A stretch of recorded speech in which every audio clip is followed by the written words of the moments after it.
We'll start you off slow, said the elder wizard from across the table. Take stock of the library. Figure out how you are going to organize it. Khadgar nodded over the porridge and sausages. The bulk of the breakfast conversation was about Dalaran in general, what was popular in Dalaran, and what were the fashions in Lordaeron. What they were arguing about in the halls of Kirin Tor.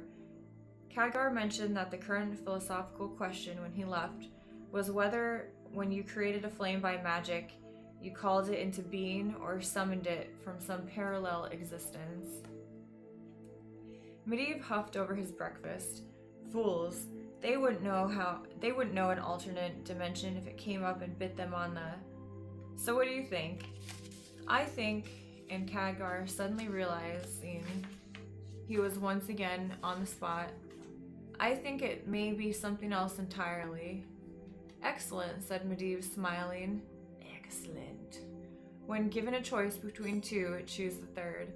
Of course you were meant to say that when you create fire, all you're doing is concentrating the inherent nature of fire contained in the surroundings into one location, calling it into being. That was a confusing sentence. Oh yes, said Khadgar, then adding, had I thought about it? For a while, like a few years. Good, said Medivh, dabbing at his beard with a napkin. You've a quick mind and an honest appraisal of yourself. Let's see how you do with the library. Morose will show you the way. The library occupied 2 levels and was situated about a third of the way up the tower itself. The staircase along this part of the tower hugged the outside edge of the citadel, leaving a large chamber 2 floors high. A wrought iron platform created an upper gallery on the 2nd level. The room's narrow windows were covered with interwoven rods of iron, reducing what natural light the room had to little more than that of a hooded torch. On the great oak tables of the 1st level, crystalline globes covered with a thick patina of dust glowed with a blue-gray luster. The room itself was a disastrous area. Books were scattered open to random pages, scrolls were unspooled over chairs, and a thin layer of dusty foolscap covered everything like the leaves on the forest floor. The more ancient tomes, still chained to the bookshelves, had been unshelved and hung from their links like prisoners in some dungeon cell. Khadgar surveyed the damage and let out a deep sigh. Start me off slow, he said. I could have your gear packed in an hour, said Morose from the hallway. The servant would not enter the library proper. Khadgar picked up a piece of parchment at his feet. One side was a demand from the Kirin Tor for the master mage to respond to their most recent missive. The other side was marked with a dark crimson smear that Khadgar assumed at first was blood, but realized it was nothing more than melted wax seal. No, said Khadgar, patting his small pouch of scribe tools. It's just more of a challenge than I first anticipated.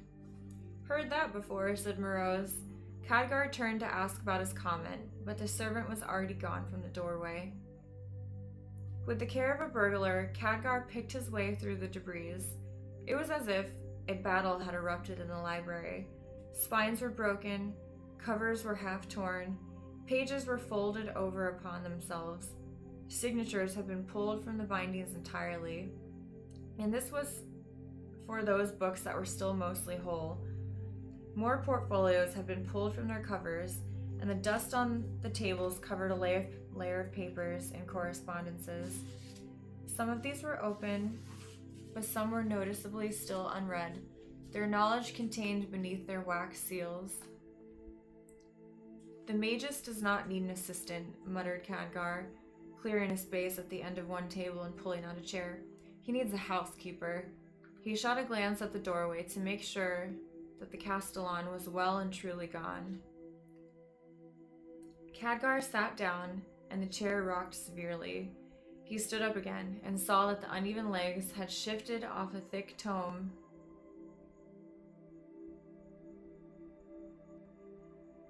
Is that the correct way to say that? The uneven legs had shifted off a thick tome with a metallic cover. The front cover was ornate, and the page edges clad in silver.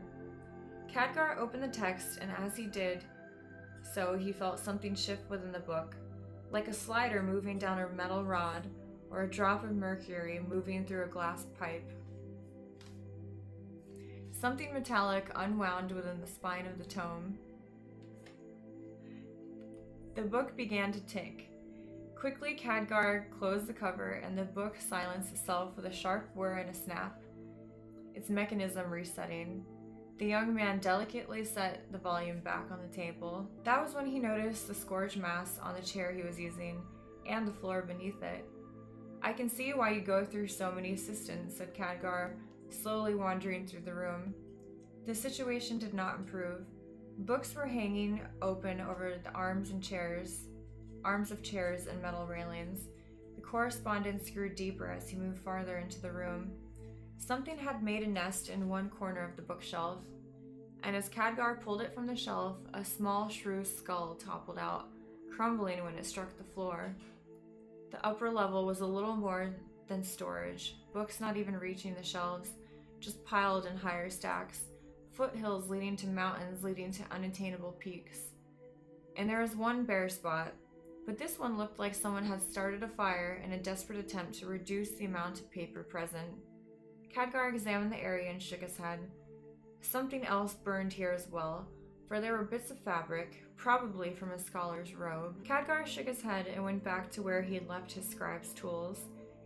He spilled out a thin wooden pen with a handful of metal nibs, a stone for sharpening and shaping the nibs, a knife with a flexible blade for scraping parchment, a block of octopus ink, a small dish in which to melt the ink, a collection of thin, flat keys, a magnifying lens, and what looked at first glance like a metallic cricket.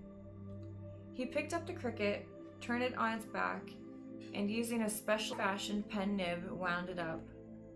A gift from Guzba upon Khadgar completing his first training as a scribe. It had proved invaluable in the use of pre-ambulations among the halls of the Kirin Tor. Within was contained a simple but effective spell that warned when a trap was in the offing. As soon as he wound it with one revolution, the metallic cricket let out a high-pitched squeal. Khadgar, surprised, almost dropped the detecting insect. Then he realized that the device was merely warning about the intensity of the potential danger. Khadgar looked at the piled volumes around him and muttered a low curse. He retreated to the doorway and finished winding the cricket. Then he brought the first book he had picked up, the ticking one, over to the doorway. The cricket warbled slightly. Khadgar set the trap book to one side of the doorway. He picked up another volume and brought it over. The cricket was silent. Khadgar held his breath, hoped that the cricket was enchanted to handle all forms of traps, magical and otherwise, and opened the book. It was a treatise written in a soft feminine hand on the politics of the elves from 300 years back. Khadgar set the written volume to the other side of the doorway and went back for another book. "I know you," said Medivh the next morning over sausage and porridge. "Khadgar, sir," said the youth. "The new assistant," said the older mage. "Of course, forgive. But the memory is not everything it once was. Too much going on, I'm afraid." "Anything you need aid with, sir?" asked Khadgar.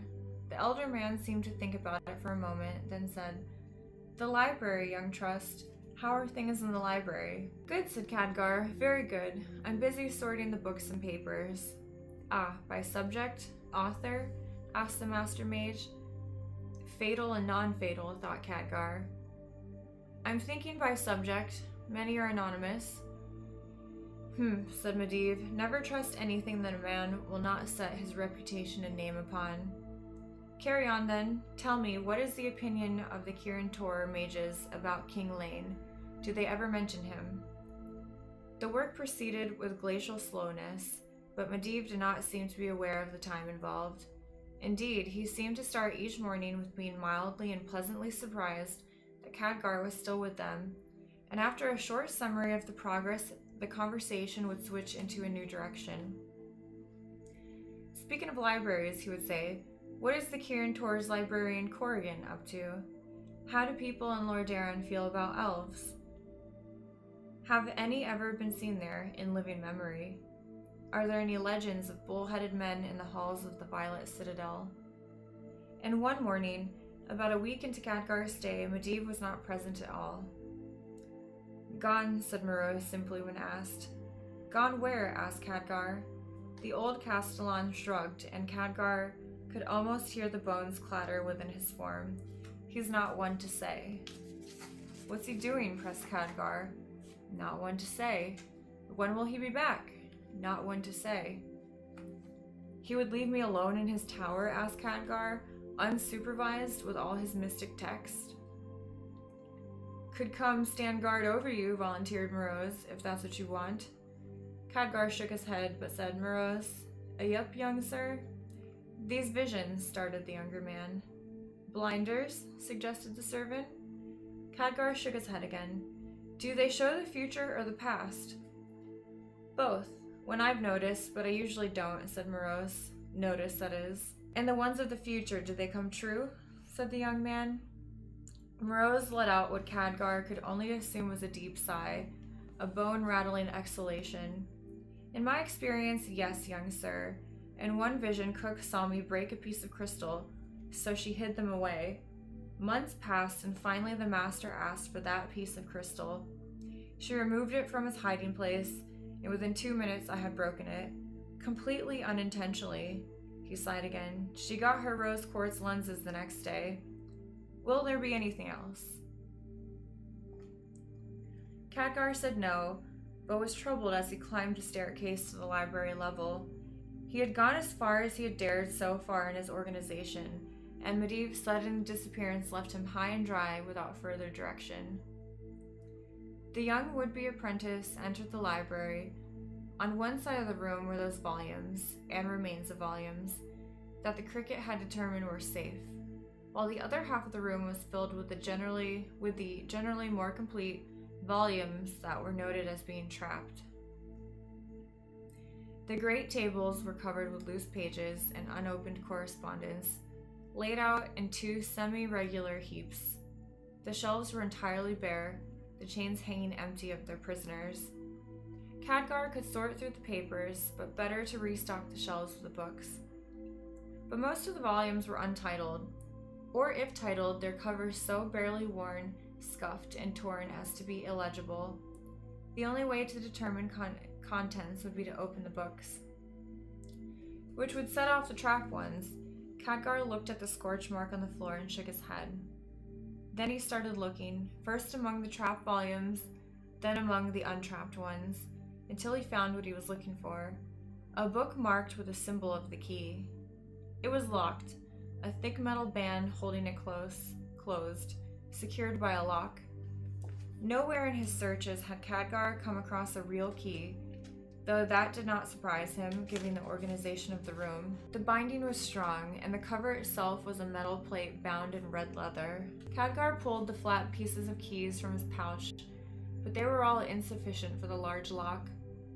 Finally, using the tip of a scraping knife, Khadgar managed to thread the sliver of metal through the lock, and it gave a satisfying click as he drove it home. Khadgar looked at the cricket he kept on the table, and it was still silent. Holding his breath, the young mage opened the heavy volume. The sour smell of decayed paper rose to his nostrils. Of traps and locks, he said aloud, wrapping his mouth around the archaic script and over-voweled words. Being a treatise on the nature of securing devices. Khadgar pulled up a chair, slightly lower as he had sawed off 3 legs to balance it, and began to read. Medivh was gone 2 full weeks, and by that time Khadgar had claimed the library as his own. Each morning he rose for breakfast, gave Morose a perfunctory update as to his progress, which the Castellan as well as Cook never gave any indication of curiosity about. Then he buried himself away within the vault. Lunch and supper were brought to him, and he often worked into the night by the soft bluish light from the glowing balls. He adjusted to the nature of the tower as well.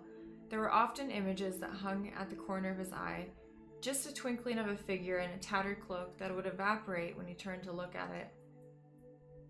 A half-finished word that drifted on the air, a sudden coldness as if a door or window had been left open, or a sudden change of pressure as if a hidden entrance had suddenly appeared.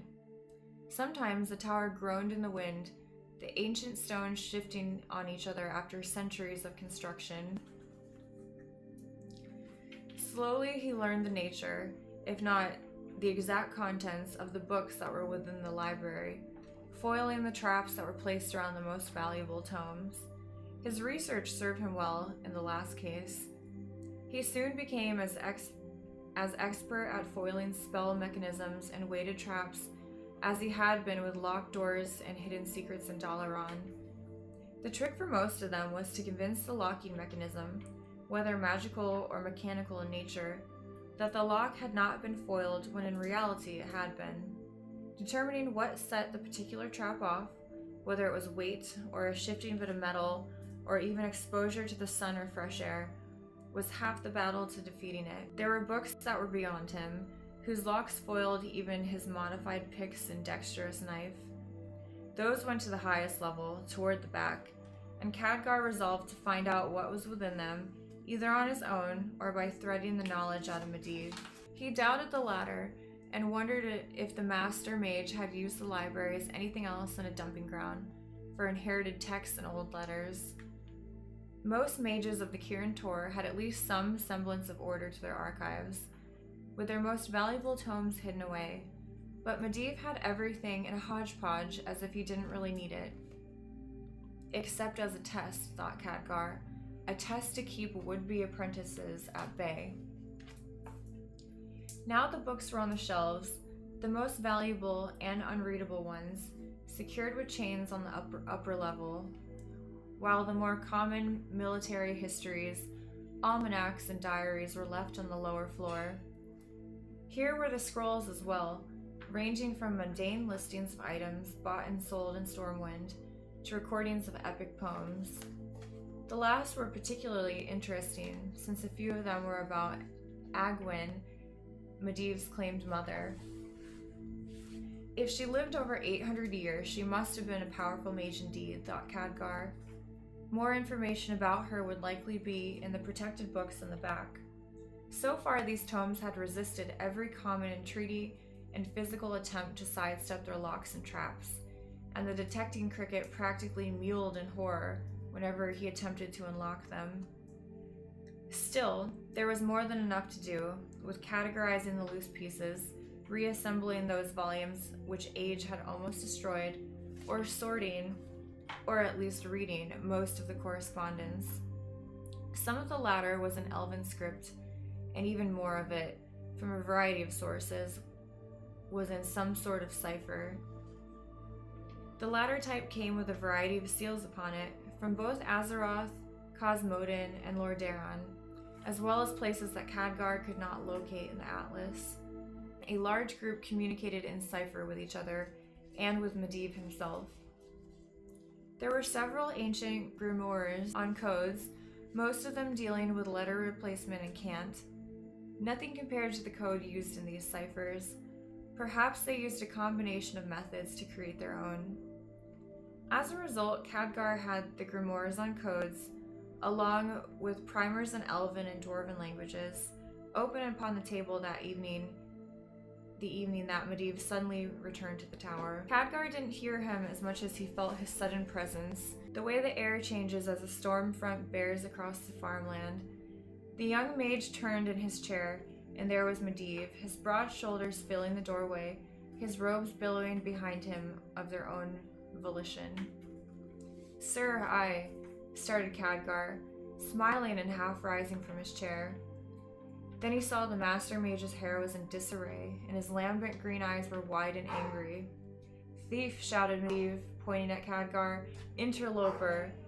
The elder mage pointed at the younger and began to intone a string of alien symbols, words not crafted for the human throat. Despite himself, Khadgar raised a hand and wove a symbol of protection in the air in front of him, but he might as well have been making a rude hand gesture for all the effect it had on Medivh's spell. A wall of solidified air slammed into the younger man, bowling over him, both him and the chair he sat in. The grimoires and primers went skating along the surface of the table like boats caught in a sudden squall, and the notes danced away spinning. Surprised, Khadgar was driven back, slammed into one of the bookshelves behind him. The shelf itself rocked from the force of the blow, and the youth was afraid it would topple, spoiling his hard work. The bookcase held its position, though the pressure on Khadgar's chest from the force of the attack intensified. "Who are you?" thundered Medivh. "What are you doing here?" The young mage struggled against the weight on his chest and managed to speak. "Khadgar," he gasped. "Assistant, cleaning your library, your orders." Part of his mind wondered if this is why Morose spoke in such a shorthand fashion. Medivh blinked at Khadgar's words and straightened like a man who had just been woken from a deep sleep. He twisted his hand slightly, and at once the wave of solidified air evaporated. Khadgar dropped to his knees, gasping for air. Medivh crossed to him and helped him to his feet. "I am sorry, lad," he began. "I had forgotten you were still here. I assumed you were a thief." "A thief that insisted on leaving a room neater than he found it," said Khadgar. It hurt a little when he breathed.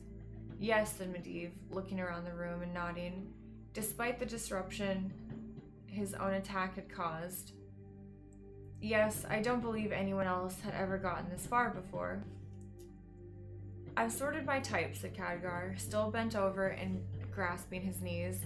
"Histories, including epic poems, to your right, natural sciences on your left, legendary material in the center, with languages and reference books. The more powerful material, alchemic notes, spell descriptions, and theory go on the balcony, along with some books I could not identify that seem fairly powerful. You're going to have to look at those yourself." "Yes," said Medivh, now ignoring the youth and scanning the room. "Excellent. An excellent job. Very good." He looked around, seeming like a man just getting his bearings again. "Very good indeed. You've done well. Now come along." The master mage bolted for the door, pulling himself up short, then turned. "Are you coming?" Khadgar felt as if he had been hit by another mystic bolt. "Coming? Where are we going?" "To the top," said Medivh curtly. "Come now or we'll be too late. Time is of the essence." For an older man, Medivh moved swiftly up the stairs, covering them two at a time at a brisk pace. "What's at the top?" gasped Khadgar, finally catching up at a landing near the top. "Transport," snapped Medivh, then hesitated for a moment. He turned in place and his shoulders dropped. For a moment it looked like the fire had burned out of his eyes. "I must apologize for back there." "Sir," said Khadgar, his mind now spinning with this new transformation. "My memory is not what it once was, young trust," said the magus. "I should have remembered you were in the tower. With everything, I assumed you must have been a—" "Sir," interrupted Khadgar, "time is of the essence?" "Time," said Medivh, then he nodded, and the intensity returned to his face. "Yes, it is. Come on, don't lollygag." And with that, the older man was up on his feet and taking the steps two at a time. Khadgar realized that the haunted tower and the disorganized library were not the only reason people left Medivh's employ, and hastened after him. The aged Castellan was waiting for them in the tower observatory. "Morose," thundered Medivh as he arrived at the top of the tower. "The golden whistle, if you please." "A yup," said the servant, producing a thin cylinder. Dwarven runes were carved along the cylinder's side, reflecting the lamplit light of the room. "Already took the liberty, sir. They're here." "They?" started Khadgar. There was the rustle of great wings overhead. Medivh headed for the ramparts, and Khadgar looked up. Great birds descended from the sky, their wings luminescent in the moonlight. No, not birds, Khadgar realized. They had the bodies of great cats, but their heads and front claws were those of sea eagles, and their wings were golden. Medivh held out a bit and bridle, Hitch yours up and we'll go. Khadgar eyed the great beast. The nearest Gryphon let out a shrieking cry and pawed the flagstones with its clawed forelegs. I've never, started the young man. I don't know. Medivh frowned. Don't they teach anything among the Kirin-Tor? I don't have time for this. He raised a finger and muttered a few words, touching Khadgar's forehead. Khadgar stumbled back, shouting in surprise. The elder mage's touch felt as if he were driving a hot iron into his brain. Medivh said, Now you do know. Set the bit and bridle now. Khadgar touched his forehead and let out a surprised gasp. He did know now how to properly harness a Gryphon and to ride one as well, both with saddle and in the dwarven style without. He knew how to bank, how to force a hover, and most of all, how to prepare for a sudden landing. Khadgar harnessed his Gryphon, aware that his head throbbed slightly, as if the knowledge now within him had to jostle that already within his skull to make room. Ready? Follow, said Medivh, not asking for a response. The pair launched themselves into the air, the great beast straining and beating the air to allow them to rise. The great creatures could take armored dwarves aloft, but a human in robes approached their limits. Khadgar expertly banked his swooping Gryphon and followed Medivh as the elder mage swooped down over the dark treetops.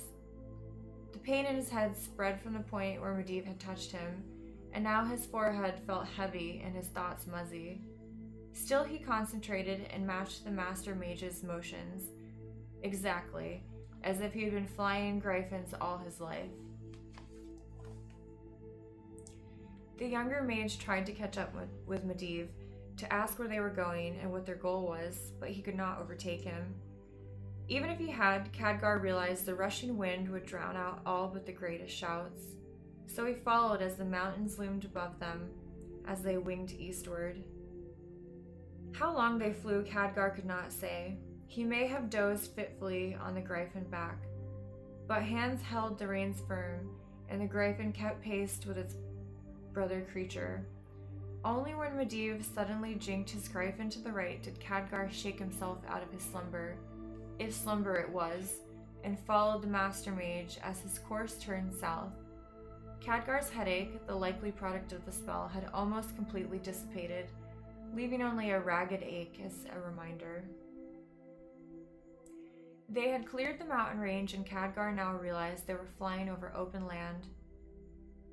Beneath them, the moonlight was shattered and reflected in myriad pools. A large marsh or swamp, Khadgar thought. It had to be early in the morning now, the horizon on their right just starting to lighten with the eventual promise of day. Medivh dropped low and raised both hands over his head, and though his mind assured him that he knew how to do this, steering the great beast with his knees, he felt in his heart that he could never be comfortable in such a maneuver. The creatures dropped farther, and Medivh was suddenly bathed in a ball of light, both limning him clearly and catching Khadgar's Gryphon as a trailing shadow. It's Griffin? So I've been saying Gryphon the wrong way. It's Griffin? Shit, that's easier to say then. Beneath them, the younger mage saw an armed encampment on a low rise that jutted from the surrounding swamp. They passed low over the camp, and beneath him Khadgar could hear shouts and the clatter of armor and weapons being hastily grabbed. What was Medivh doing? They passed over the encampment, and Medivh pulled into a high banking turn, Khadgar following him move for move. They returned over the camp, and it was brighter now. The campfires that had previously been banked were now fed fresh fuel and blazed in the night. Khadgar saw it was a large patrol, perhaps even a company. The commander's tent was large and ornate, and Khadgar recognized the banner of Azeroth flapping overhead. Allies, then, for Medivh was supposedly closely connected to both King Lane of Azeroth and Lothar, the kingdom's knight companion. Khadgar expected Medivh to land, but instead the mage kicked the sides of his mount, pulling the Gryphon's head up. The beast's great wings beat the dark air, and they climbed again, this time rocketing north. Khadgar had no choice but to follow. As Medivh's light dimmed and the Master Mage took the reins again. Over the marshlands again, and Khadgar saw a thin ribbon beneath, too straight for a river, too wide for an irrigation ditch. A road then, plowed through the swamp, connecting bits of dry land that rose out of the fen. Then the land rose to another ridge, another dry spot, and another encampment. There were also flames in this encampment, but they were not the bright, contained ones of the army's forces. These were scattered throughout the clearing as they neared, and as they neared, Khadgar realized they were wagons set alight, their contents strewn out among the dark human forms that were tossed like children's dolls on the sandy ground of the campsite. As before, Medivh passed over the campsite, then wheeled high in the air, banking to make a return pass. Khadgar followed, the young mage himself leaning over the side of his mount to get a better look. It looked like a caravan that had been looted and set ablaze, but the goods themselves were scattered on the ground.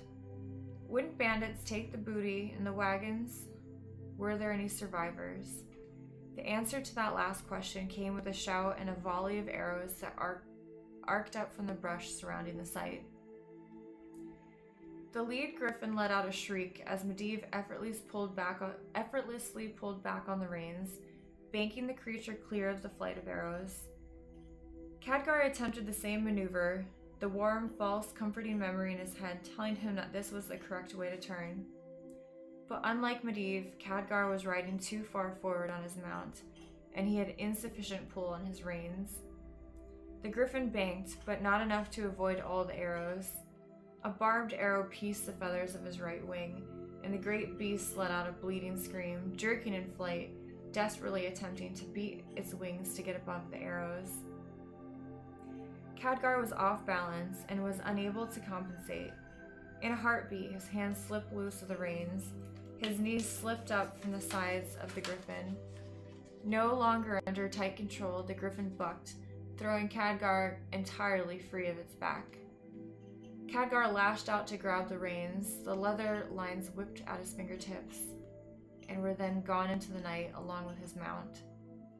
And Khadgar plummeted toward the armed darkness below.